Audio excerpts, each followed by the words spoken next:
packet हेर यो के हो डिउ फेन्टा सेन्टा भुजा एक्सट्रिम मुनि केटा कतिवटा छ 12 वटा एक्सट्रिम मात्रै एक्सट्रिम त 12 वटा एक्सट्रिम रहेछ मात्रै भएको भए हुन्थ्यो म पाक्दैछ मासु 3 पोका मात्रै लेखेको छु र यहाँ चाहिँ अब आइहाल्नु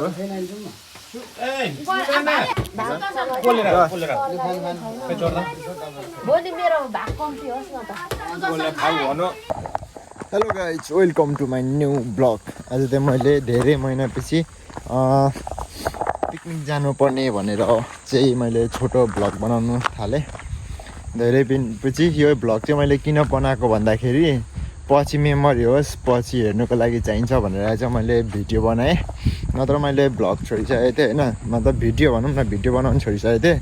तपाईँहरूलाई पनि देखाइदिउँ अनि पछि हेर्नुलाई हामीलाई सजिलो होस् भनेर चाहिँ हो मेन कुरा तपाईँले रातिको देखिहाल्नुभयो होला मैले थोरै हालेको थिएँ यसो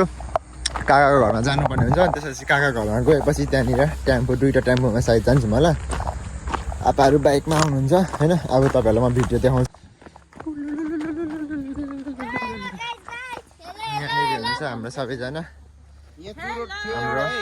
खोला पाछेको यहाँनिर सबैजना हुनुहुन्छ सामानहरू यहीँनिर छ आधी सायद सबै नै होला आधी बाँकी नै छ अब हामी जान लागेको काका आउनुहुँदैछ यहाँ काकाको घर चाहिँ यहाँ चुरोटको डब्बा थियो माथि देखिनस् चुरोटको डब्बा होइन यहीँनिर नि देख्दै थिएँ त मैले बिजुली थियो होइन त हाम्रो चाहिँ यहाँ टेम्पो आइसकेको छ एउटा टेम्पो यहाँ छ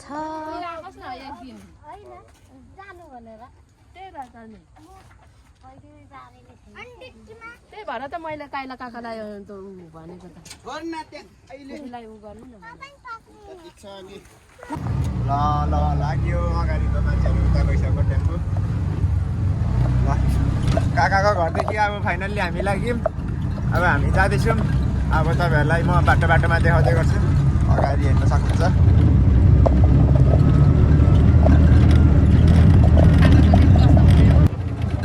दिमा त पिकनिक खानु हिँडेको होइन त पिकनिकलाई नेपालीमा के भन्छ अरे थाहा छ भोज पुरै नाम भन्न वनभोज ल हामी वनभोज खान गयौँ अब तपाईँहरूलाई म बाटोमा देखाउनेछु वनभात ल सोध्दै यो यता हाम्रो काका हुनुहुन्छ हाम्रो फुपूलाई पनि वनभात खुवाउन जबरजस्ती लाँदैछौँ है हामीले कति घरमै उयो के भन्छ बसिराख्नुहुन्छ भनेर कहिलेकाहीँ त यसो मुड पनि फ्रेस होस् न भनेर फुपूलाई चाहिँ मुड फ्रेस गराउन हामीले फ्रेस गरेर चाहिँ आज लाँदैछौँ कहिले नि गएको छुइनँ भन्नुहुन्छ लाग्यो ल अब हामी यहाँ लाग्यौँ होइन 45 चोकदेखिको अब तलतिर जाँदैछौँ बाटोतिर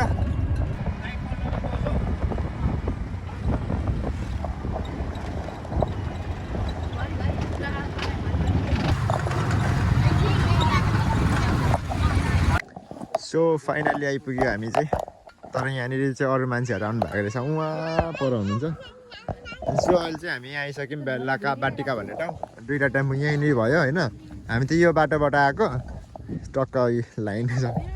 यहाँनिर चाहिँ के छ भने यो हिलो भएको कारणले चाहिँ यहाँ टेम्पो जानु सकेन फस्नु छ हामी चाहिँ उहाँ माथि जानुपर्ने हुन्छ यहाँ माइली भाउजूको पनि भिडियो देखाइदिनु अरे सो यो 2टा टेम्पोमा आएको अब हामी सिधै उहाँ पुग्नेछौँ तर हामीलाई मेन कुरा प्रब्लम के भयो भने यो सामानहरू यहाँ 2टा टेम्पोमा छ नि त यो सबै हामीले ओसारेर उहाँ लानुपर्ने भयो क्या अलिकति दुःख गर्नुपर्ने हुन्छ त्यही दुःख चाहिँ हल्का हान्नु पर्यो बोक्सेस बोक्दैन सामानहरू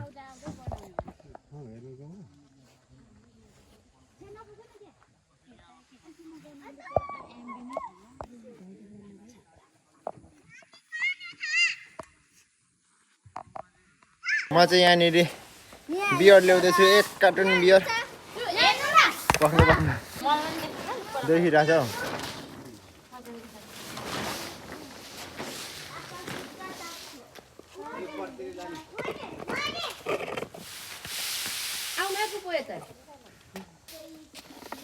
सुली नै सुली छ के हो बुन्दी पनि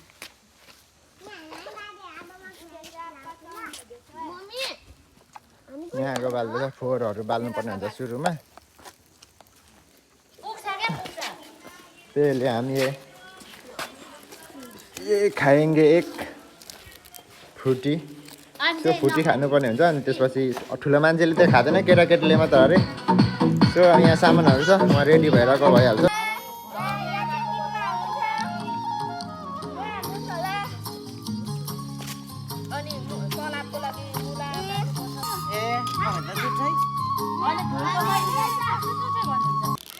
अलिक आलु चाहिँ यतापट्टि बनाउनु त भयो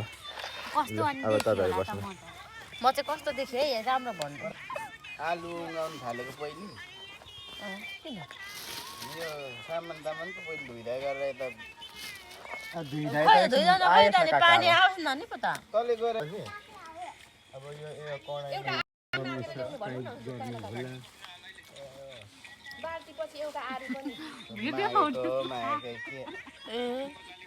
अहिले नखानु सकिन्छ अनि यसको फोटो खिच्दैन ओइ फोटो खिच ल यो चाहिँ हाम्रो पोर्क टक्क लगाएर यो चाहिँ सुँगुरको मासु होइन हल्का यसलाई चाहिँ हिजै इस्टामिक तरिकाले अब पोल्ने तरिकाले मात्र भइरहेछ यहाँनिर चाहिँ मसलाहरू जम्मिएछ सबै बोस्यो वहाँनिर अब काट्नुहुँदैछ सलादहरू उहाँ पाक्दैछ उहाँ पर पोल्नु पर्ने हुन्छ हामीले चाहिँ वहाँनिर जीवनाकोमा चिम्टा लुलु यसलाई बोल्छ भने ल्याउँछ ल्याउँछ त्यसले छम्किदिएको छ त्यही हो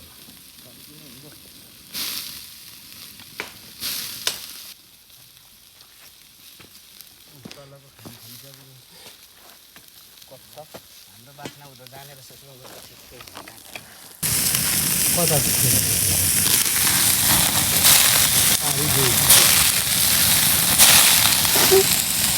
सो यहाँनिर चाहिँ सेकुवा हुँदैछ पोर्क सेकुवा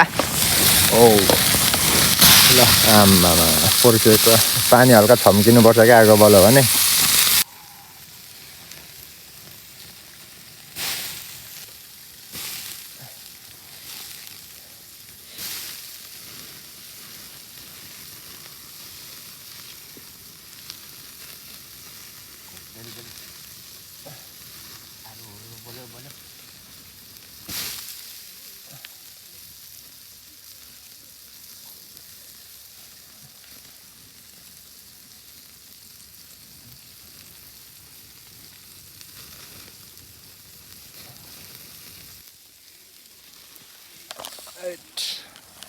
पकाएर खानु गाह्रो छ मेहनत धेरै पर्दैछ लास्टै गाह्रो लाग्दैछ खै त होइन अर्को त्यसमा आधी लगाउ न यहाँ दुध दुईटा लिएको छु तपाईँले खै एउटा सेकुवा हामीले देखाइदिनु सेकुवा पोर्क सेकुवा रेड बुलहरू मेरो सबै देखाइदिनु त गएर यहाँ पनि देखाउनु यहाँ मसला अचार यहाँ चाहिँ चिकन सेकुवा रेडबुलहरू यहाँ चाहिँ छ बियर ठुलो स्वरमा बोल्नु अरे यहाँ छ के अरे फ्रुटी अनि यहाँ सेकुवाको अचार यता सलाद यहाँ अचार बन्दैछ देखाउ न बनाउनेहरूको अचार बनाउनेहरूको अनुहार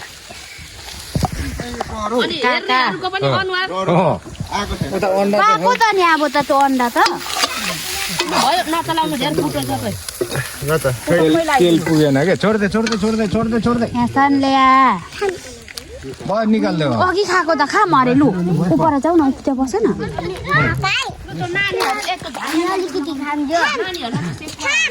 खाम भन्दैछन् है यहाँ छिटो आउनु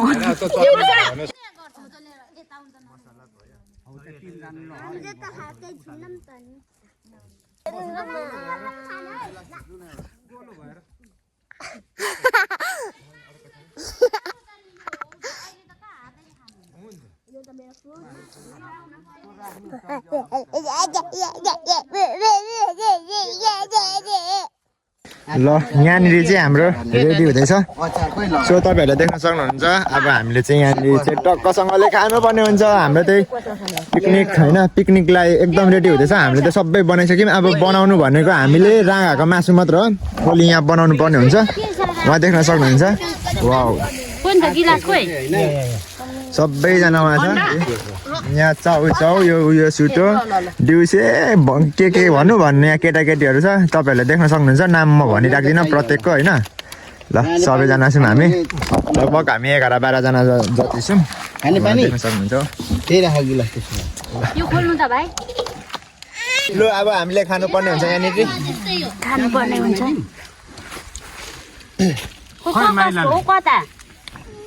माइलालाई खोइ यो केटा यस्तो खालको दिनु एकछिन न हुँदैछ त कति यो के हो भएन अचार ओह बियर खानुहुन्छ टेस्ट गर्नुपर्छ क्या खोइ त यो खोलेर सबैले है एकैचोटि बियर आइसक्रिम सबैले एकैचोटि है एकछिन न सबैले खोल्नु न खामा खोल्नु सबैले एकैचोटि एकै ठाउँ गोलो भएर है त्यहाँ भिडियो हुँदै छैन मैले ढोकाको अर्काको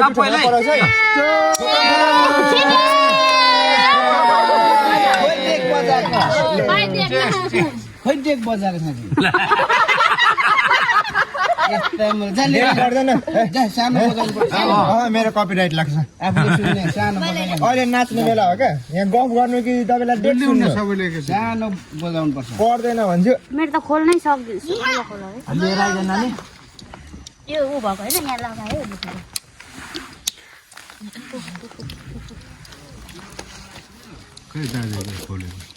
खोइ त कहाँ बस्नु हौ ढिमा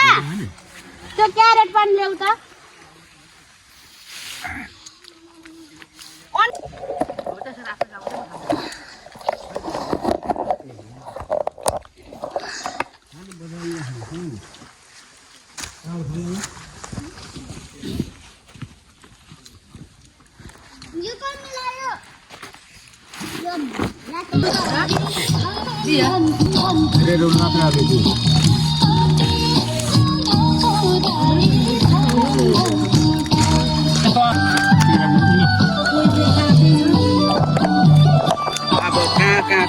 अझै यत्रै बाँकी छ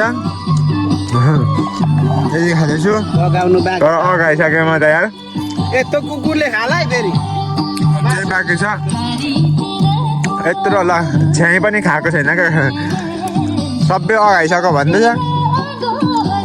तर एकछिन रेस्ट गरेर अनि फेरि खानुपर्ने हुन्छ